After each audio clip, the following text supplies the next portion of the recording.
Good afternoon. As I mentioned yesterday when we spoke, Sean is on reserve duty with the Navy, so you guys are stuck with me for one more day. Thankfully for each of you, he'll be back on Monday.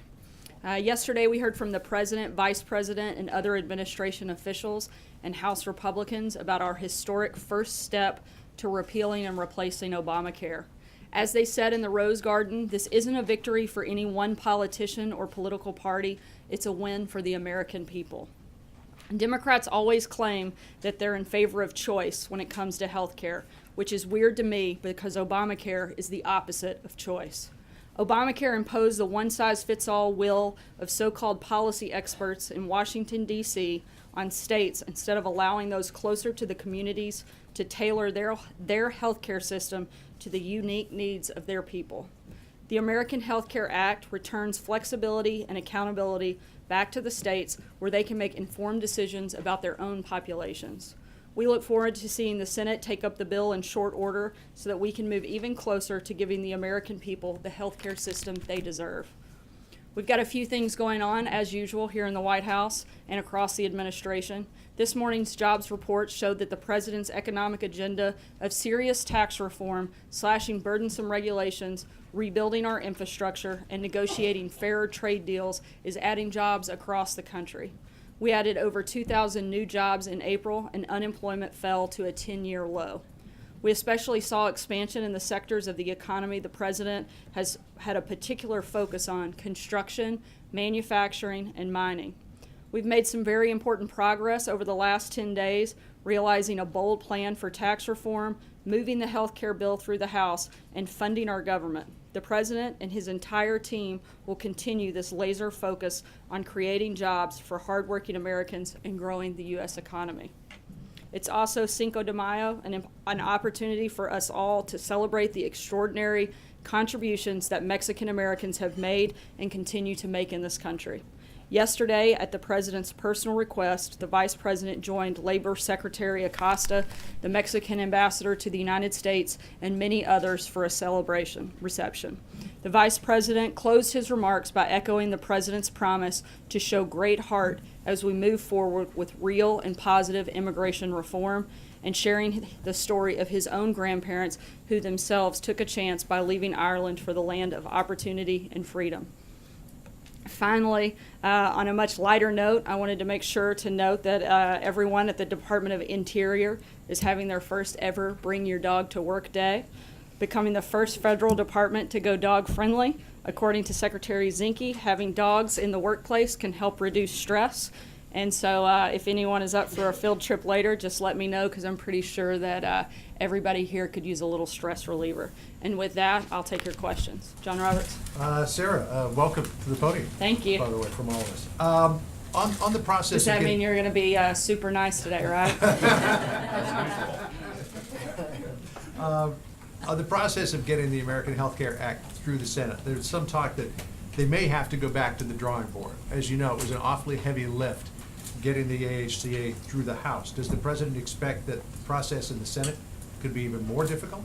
Look, I think that the one thing that you can be sure of is to never underestimate this president. I think he's shown time and time again when he's committed to something, it's going to get done.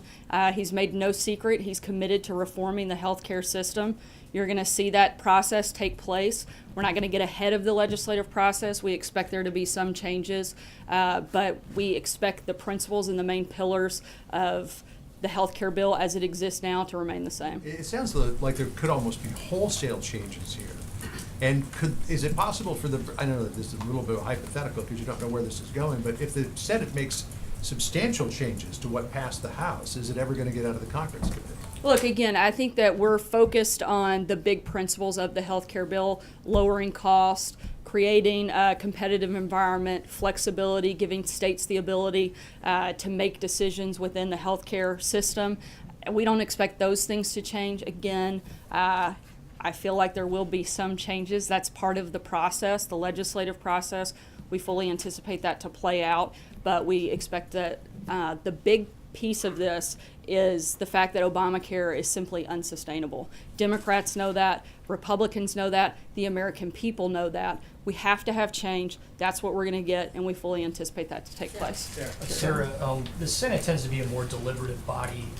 How patient is the president on this health care bill? He obviously has other priorities that he's working on, tax reform, infrastructure. And does he feel like there's needs to be sort of an artificial deadline, perhaps, on when this bill needs to go to conference, perhaps by the 4th of July? Not necessarily. The president's focused on getting it right, not getting it fast. I think we saw the mistake that the Democrats made by trying to force and rush this through. We're taking the appropriate steps to make sure that the American people get the health care system they deserve, and that's the president's commitment, not an artificial timeline. Is it fair to say that this should be called Trump care at this point? Again, I said this yesterday, but look, we're not focused on labels. What this president wants to be remembered for is not the name that's put on it, but the person that got rid of Obamacare and put a system in place that actually worked for the American people. That's the type of legacy he'd like to be focused on, is being the president that actually reformed health care to benefit Americans instead of to bankrupt them. And so call it what you want, but we're calling it reform, and we're calling it a system that works.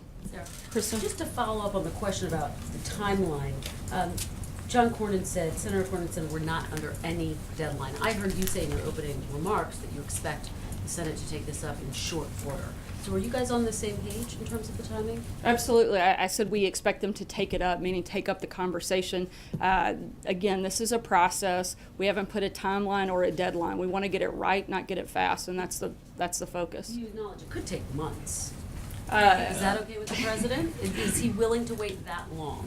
Look, again, we want to wait to get it right, not to put an artificial deadline. We haven't, the administration has not laid out a time frame on when we want this to happen. We want to make sure it gets done correctly. And just ask you about some of the criticism. The AARP says this amounts to an age tax. Other medical organizations have expressed concerns that those living with pre-existing conditions will in fact see their premiums go up. So can you guarantee Americans, people living with pre-existing conditions, seniors, that they won't see hikes in their premiums and what they pay for health care? One of the biggest priorities of this health care plan and this health care bill, particularly for the president, was ensuring that people with pre-existing conditions were protected. The final bill added an additional $8 billion to go a step further to provide another layer of protection And for. I understand that, but some opponents call that a Band-Aid. They say it's just not enough money. Well, that's not the only piece of it that has coverage for pre-existing conditions. Again, the president wanted to focus on those that were most vulnerable, whether it's people with pre-existing conditions or the unborn. He was certainly focused on protecting the most vulnerable. Can the president guarantee those Americans This they is won't see like their 12 premiums question go up? Friday Just to instead of follow two up. Just to follow up.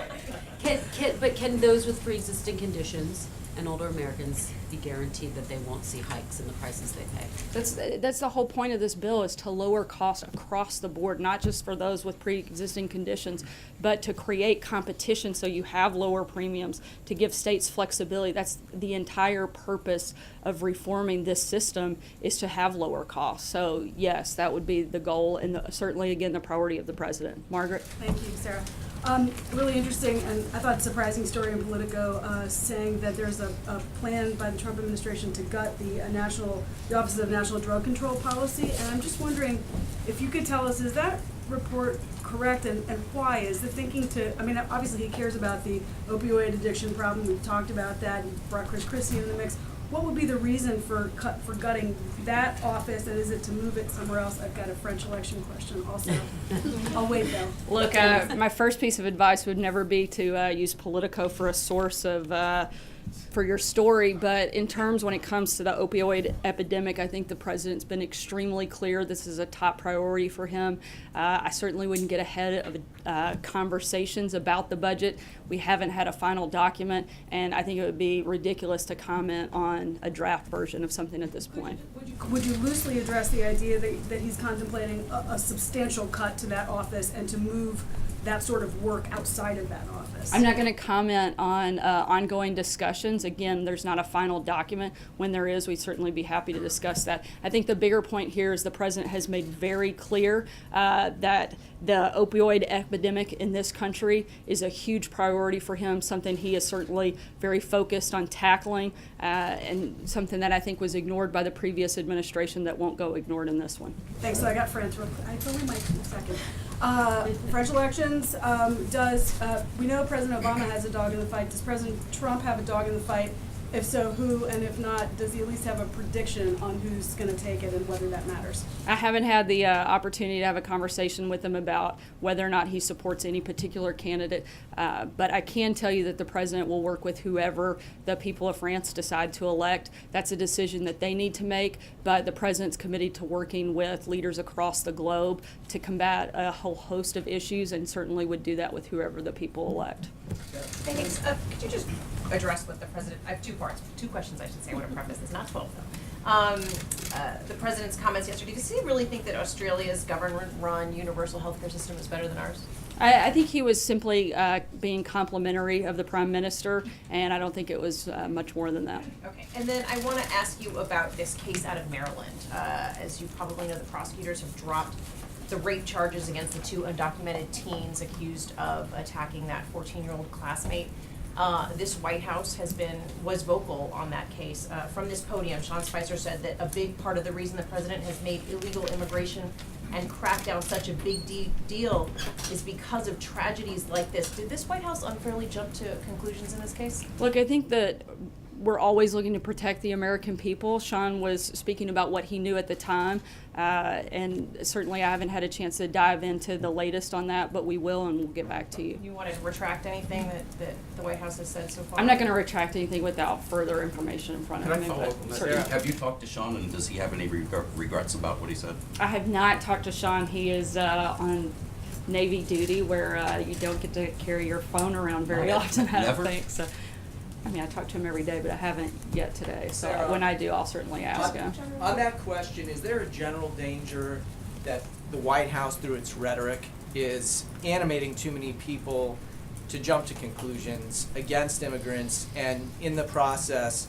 diminishing the entire immigrant community, whether they're law-abiding or not? Not at all.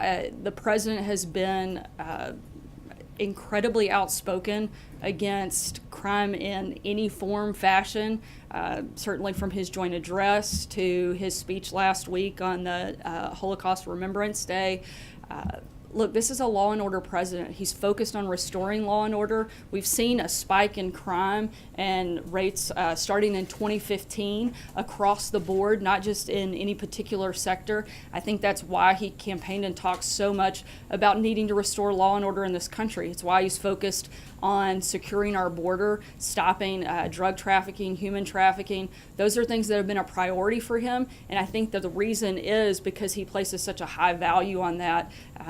And I think to call into question his rhetoric to be anything other than somebody who has condemned hate and violence in all of its forms is simply just a complete misrepresentation of not only who the president is, but of what he's said. Matthew? Thanks, Sarah. Back to healthcare. We've talked about how there will be changes in the Senate, and you've said the White House is open to that as long as the principles remain the same.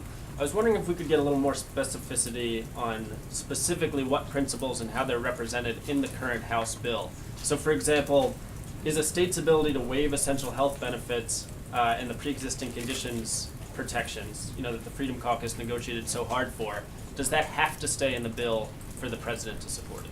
Look, again, I think that the biggest piece of that is to allow states that flexibility, that the people that are closest to the people getting care are the ones helping make that decision. That has to stay. Look, I'm not going to litigate the details from here, but that's part of the legislative process and part of the ongoing discussions. But I know that it's a priority for the president as well to protect people with pre-existing conditions. Just to follow up on that, so we heard a lot of the rhetoric about repealing the Affordable Care Act being about job creation, and you cited those jobs numbers at the beginning. I think we're in month 86 straight of job growth.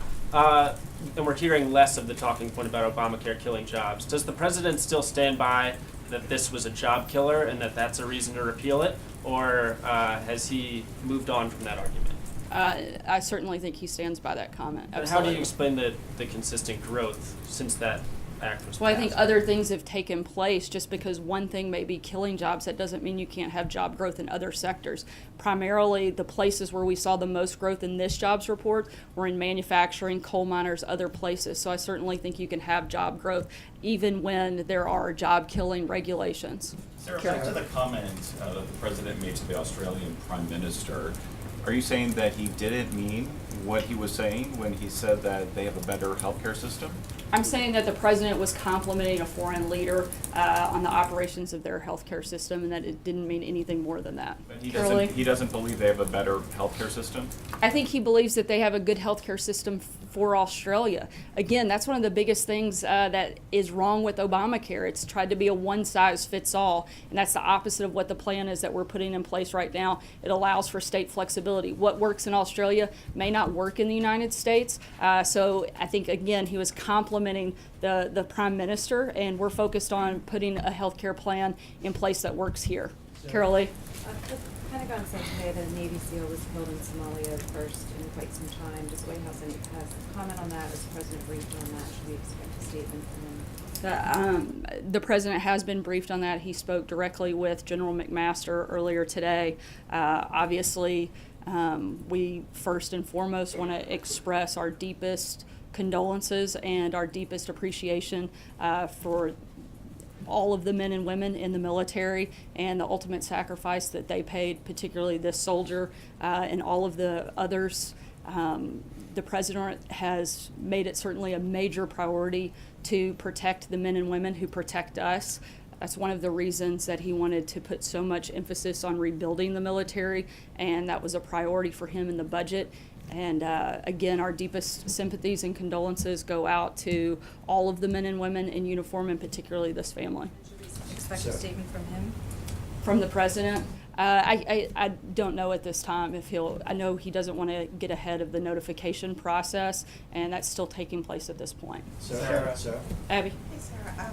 So the president tweeted this morning that he's saving taxpayers' money by working from Bedminster to over the weekend instead of New York City, but would he not save more money by simply working out of the White House? And why is he making that sort of comparison? Well, look, this is the president's first time to be back in the New York metro area, and he's staying at his private residence in New Jersey versus staying in Manhattan. Had he stayed in Manhattan, the disruption would have been far greater than being in New Jersey. The bottom line is the president is the president no matter where he goes, and he doesn't get to control the level of costs and security that may come along with that. But he does control where he works. Why doesn't he work more from the White House? He spent the last maybe 14 weekends. You guys complain we work too much around here and that you're too tired, and now we don't work enough. For the purposes of costs and savings to American taxpayers, which he raised this morning. Again, this is the president's first time to go back home to the New York metro area, and I think he's trying to save the taxpayers' money the best way he can by taking his team and focused and being in New Jersey instead of in New York, where it would have caused a much greater disruption and a much greater cost to taxpayers. Amen. Thanks, Sarah. Earlier you mentioned this morning's big jobs report, and you also cited the president's tax plan as one of the reasons for that job growth. Are you saying the tax plan that hasn't passed yet was responsible for creating jobs in the month of April? What I'm saying, I think we saw from the very beginning, the minute that the president was actually elected, even before he took office, you saw consumer confidence go up. We've had meetings with countless CEOs, small business owners, people that are involved in job creation come in and tell us that they are much more confident in going out and hiring people, building their businesses, and growing the economy because they have a president who actually cares about it and is focused on it like this one is. So I certainly think that the environment that he is creating is much more friendly not just through the yet? tax reform system, but by laying out those priorities. They know what's coming down the line. They have confidence in this president like they didn't in the previous one. But it's not just that. It's getting rid of all the job-killing regulations that we've seen through executive orders, and again, a focus on rhetoric of creating jobs, and that certainly has added to that. And also on jobs, Apple announced this week that it's creating a $1 billion fund to spur manufacturing job growth inside the United States. Can you tell me what communications the White House has had with Apple either before or after that announcement, if any? I'm not aware, so I'll have to check and get back to you on that. Dave? Sarah, thanks. Does the president still intend to sign the spending bill today? Yes, I believe actually he signed it just within the last hour. Would he ever consider using, President Obama, for example, got some criticism over the years for adding signing statements to legislation to, indicate where he disagreed with the bill he was signing. President Bush did the same thing on a number of occasions. Does this president intend to ever use that option? I'm not aware of that. It's something I'd have to check on and get back to you. Yeah, Sarah, thank you. You were talking a minute ago about states wanting flexibility. Do you know which states are likely to seek a waiver on pre-existing conditions? Not yet. That was something that probably HHS would have a better handle on, and I'd refer you to talk to them. Hey Sarah, I was going to ask you, before the summer travel season kicks off, we're seeing more of these airline incidents. We saw Delta apologizing for what happened from that Hawaii flight. We saw what happened with United. Earlier this week, the Senate and the House had some CEOs on the Hill. Does the president want DOT or FAA to work more closely with the airlines to maybe better establish what passengers can expect if they're going to get kicked off a flight, or what the rules should be? Would this be something where maybe the government could clarify what the law should be? I haven't had that conversation. That's something we certainly would have to look at. But what I could tell you is that I don't think anybody in the administration thinks that the handling of some of these passengers is probably a good thing. And so we want all people across the board to be treated with the utmost respect, whether that's on an airline or anywhere else. I don't know that that's a government regulation that should weigh in to do that. Hopefully that's just common decency, but it's certainly something worth taking a look at. Sarah. Sure, go ahead. Thanks a lot, Sarah. Now that the House has healthcare reform off its plate, they're likely to take up tax reform. Does the administration have a position as to whether or not the legislation that ultimately emerges from the House Ways and Means Committee should be deficit neutral? That's something that we would probably have to look at, and I'm not ready to comment right now. And on the healthcare reform legislation that the Senate will soon take up, will the administration play a part in what that bill looks like, or are you just going to essentially be hands-off and let the Senate do its work? I think we've made very clear we're going to be hands-on in this process. It's a priority to fix a very broken system. Obamacare is a disaster, and this isn't a president who does things hands-off. He's fully engaged on the House side. I expect him to be fully engaged on the Senate side and make sure that we get the bill that the American people deserve. Francesca? Thank you, Sarah. It's Two Question Friday. I got two questions for you.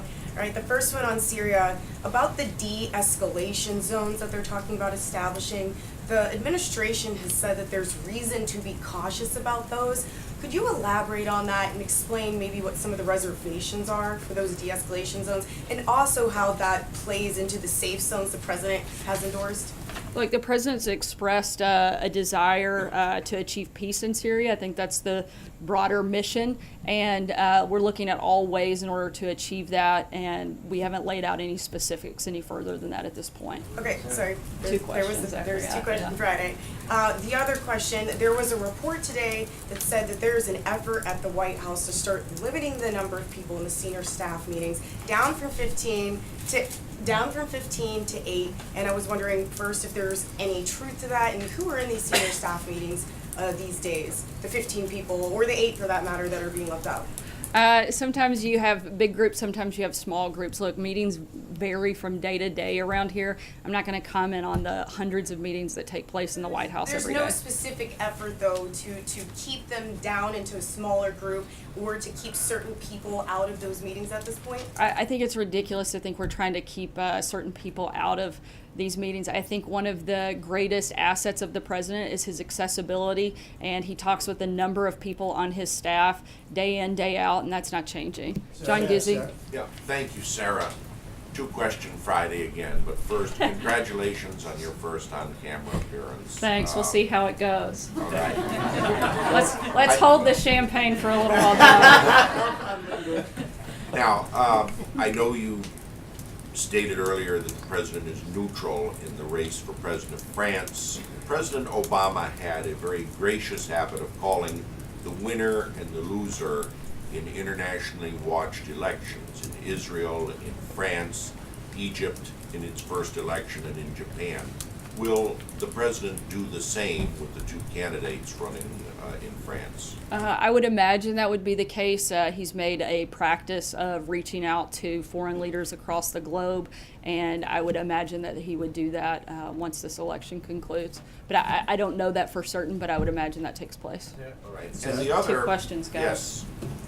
The other, going back to the president's executive order on the Johnson Amendment, nearly 20 years ago, Congressman Walter Jones of North Carolina introduced the first legislation to repeal the Johnson Amendment and said at the time that it would take an act of Congress. And while the president's executive order tells the IRS agents not to enforce it, the law is still on the books. Does the president support a repeal measure for the Johnson Amendment? He's committed, I think, to religious liberty and protecting it, and whatever that requires. I think this is the first step in a process, and I don't think we're taking anything off the table when it comes to protecting the rights of all the citizens of this country. Sarah. Go ahead. Yeah, what happened to the White House chief usher? So I know that question has come up. She is no longer employed here at the White House, but we left on very good terms and wish her the very best and certainly hope for great things for her in the future. However, it's not uncommon that you might have a transition of staff when a new administration comes in, and it's simply nothing more than that, and we certainly wish her again the very best. New chief usher? I believe that the deputy usher will be serving as the acting usher for right now. Thanks so much. The White House, when the White House announced that the Colombian president was going to come here, mentioned Venezuela being a major topic. Venezuela's been a big topic with the visit by President Macri of Argentina. What are the president's administration's major concerns about Venezuela, and what does he hope out of Colombia in regards to assistance with this situation? I think the situation in Venezuela, some of the acts there have been deplorable and certainly something that we're monitoring very closely in terms of specific movement or engagement that we have at this point. I can't comment any further on that right now, but something we're certainly aware of, monitoring, and keeping a very close eye on. Go ahead in the back. Thank you. The president said that it's, quote, not good that Susan Rice has declined an invitation to testify on the unmasking of U.S. citizens. Does the president think that Congress should subpoena her? I think that's a question for Congress, but I do think that it's sad that she has chosen not to be transparent in this process and, frankly, not to cooperate in this process.